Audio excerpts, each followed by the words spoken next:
Parece não haver exagero na manchete do nosso programa, sistema hospitalar na UTI, até porque o último participante do bloco anterior, o doutor Eduardo Elsad, que representa aqui a Secretaria da Saúde do município e também é médico, traumatologista, chegou a dizer aqui que o rumo das coisas é de que vão quebrar todos, ele falou em todos, os hospitais filantrópicos do Rio Grande do Sul, e são 239, a não ser que haja uma reviravolta. Mas, doutor Júlio, o senhor queria fazer uma observação sobre as Santas Casas, antes de continuar falando no nosso ponto principal? Sim, sobre a Santa Casa aqui de Porto Alegre, a observação, a questão da misericórdia. Acho que é importante. Ela continua misericordiosa?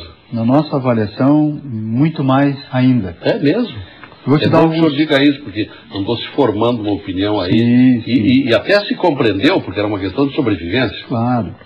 Mas, hoje a Santa Casa realiza 63 mil consultas ambulatoriais por mês, 5 mil procedimentos cirúrgicos mensais. SUS?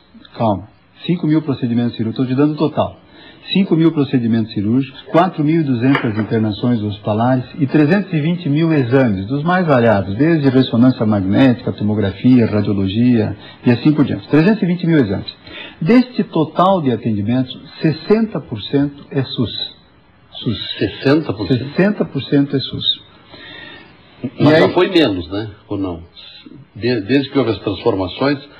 Não. Esse é o número... Tem sido mantido. Tem em torno é bom que de 60%. O senhor esclareça isso, 60%. Né, para desmistificar uma claro. Ideia que se firmava. E aí a realidade de Santa Casa na relação com o SUS, Lazier. Para cada R$100 de custos que a Santa Casa tem com o SUS, ela recebe 68. Por que ela recebe 68 e não 55 como os demais?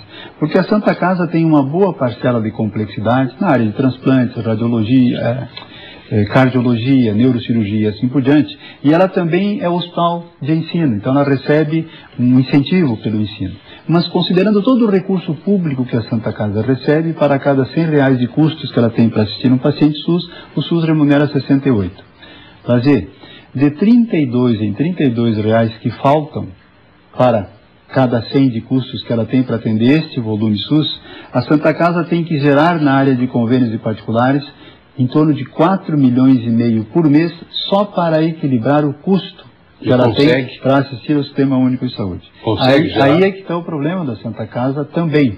Os 40% que ela destina aos demais convênios como estratégia de gerar resultado para poder equilibrar o custo SUS e viver por forças próprias, ela também está numa linha de estrangulamento. Porque o nosso segundo maior convênio, que é o usuário desses 40% desses demais convênios, é o Instituto de Previdência do Estado. Santa Casa é a maior prestadora de serviços ao IP no estado do Rio Grande do Sul. E ele ocupa desta demanda destinada aos demais convênios 33% dele. Só que a margem de resultado do IP, ela gira entre 1% e 2%. Então, o nível de contribuição... Não, foi bom. Você recuperou bastante a ideia que alguns fazem e que agora o senhor restabelece. Mas vamos voltar ao tema central. Sim. O senhor acredita que se consome essa previsão do doutor Eduardo de que do jeito que vai, vão quebrar todos?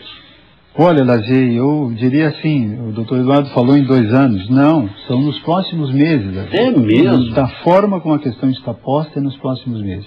E aí tem alguns aspectos também desoladores. E o ministro da Saúde está sabendo disso? Vamos chegar lá. Tem alguns aspectos desoladores, Lazier, se a gente observar o orçamento da União, nesse caso. A União para 2007, Lazier, previu reajustes nos orçamentos dos próprios, nos orçamentos dos hospitais públicos, sejam eles de ensino, sejam eles com vocação do Sistema Único de Saúde com exclusividade, entre 32% e 35% de melhoria dos orçamentos dos hospitais públicos em todo o país. Nós pegarmos o Grupo Hospitalar Conceição aqui em Porto Alegre, ele tem uma melhoria orçamentária nesse ano, um crescimento de orçamento na ordem de 32%. Para o segmento prestador de serviço ao Sistema Único de Saúde complementar, que é a base da assistência do SUS no estado do Rio Grande do Sul. Se nós pegarmos os 70% dos filantrópicos e os 5% dos lucrativos, 75% da rede assistencial do SUS no estado ela é privada, complementar. Logo, sem esta rede não há SUS no âmbito do estado do Rio Grande do Sul. E o que é pior, e é o desolador que eu falava antes, o Ministério da Saúde previu redução de recursos para o sistema complementar em todo o país na ordem de 300 milhões de reais para 2007. Existe um fator ideológico, Lazier, por trás disso. Fator ideológico de visão do Ministério da Saúde de que a saúde, como um todo, ela deve estar sob o enfoque exclusiva e responsabilidade pública. Então, ela não reconhece o segmento hospitalar privado como segmento fundamental para o Sistema Único de Saúde. E, neste sentido, Lazier, o Rio Grande do Sul é uma exceção. Nos demais estados brasileiros, o sistema público ele responde por 65% da capacidade instalada SUS. E o segmento complementar privado, 35%. Portanto, logo, o sistema público tem prevalência, tem uma capacidade importante de sustentação do sistema. Agora, no Rio Grande do Sul é exatamente o contrário. Aqui o sistema, só no Rio Grande do Sul? Só no Rio Grande do Sul. Aqui o Rio Grande do Sul, 25% é o que responde à área pública instalada no Estado. Então, é importante, aí já começam as soluções, que daqui a pouco a gente vai trabalhar sobre elas, que se identifique o diferencial do Rio Grande do Sul e se trate o Rio Grande do Sul de modo especial com relação aos demais estados brasileiros, buscando uma forma de sustentar essa rede de hospitais, especialmente os filantrópicos, que respondem pela maior demanda, como forma de viabilizar o próprio Sistema Único de Saúde no estado do Rio Grande do Sul. E são 7 milhões e meio de gaúchos que dependem dele. 7 milhões e meio? 7 milhões e meio. Mais de 2/3. Sim, mais de 2/3. Professor Leonildo, que aqui representa a FAMURS. Me parece que é fundamental esse dado do Dr. Júlio para os telespectadores gaúchos analisarem isso. Nós vivemos uma realidade diferente do resto do Brasil. Nós temos aqui 75% dos gaúchos atendidos não por hospitais públicos, enquanto que a realidade dos outros estados brasileiros é de 65% atendidos por hospitais públicos. Então nós precisamos de uma nova revolução farroupilha, me parece.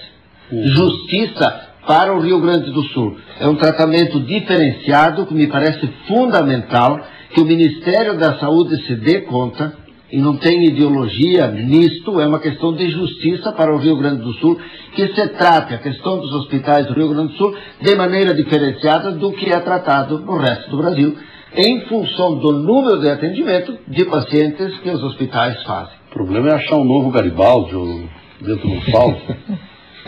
Mas é uma questão, é uma análise que eu creio profunda e que o Ministério tem que ver isso, tem que analisar isso, nós temos que levar isso, os ministros têm que saber disso, especialmente... Mas é que não sabe?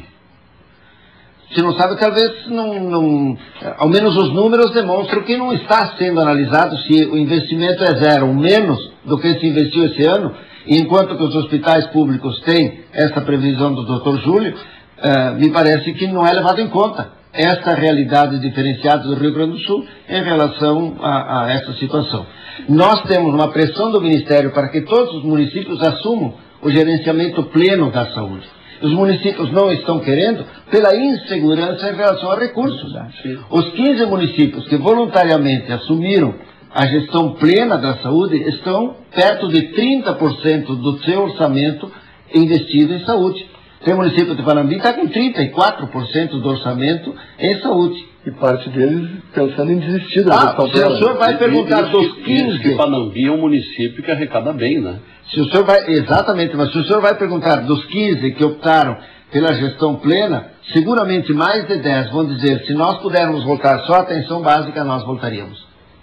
E por isso essa pressão do novo Pacto pela Saúde, há uma resistência muito forte da Federação dos Municípios, da Confederação Nacional, para os municípios não assumirem a gestão plena, sem ter segurança, e nós temos já uma manifestação do Ministério Público Estadual de que ele é favorável a que se construa um termo de compromisso, um TAC, que eles gostam de fazer com os prefeitos, que se construa com o Ministério da Saúde, com a Secretaria da Saúde e com os municípios, para ali nós podermos assumir a gestão plena em todos os municípios do Estado, com a garantia e a segurança de que o Estado e a União vão cumprir com a parte deles do que ele é determinado pela Constituição em relação à saúde.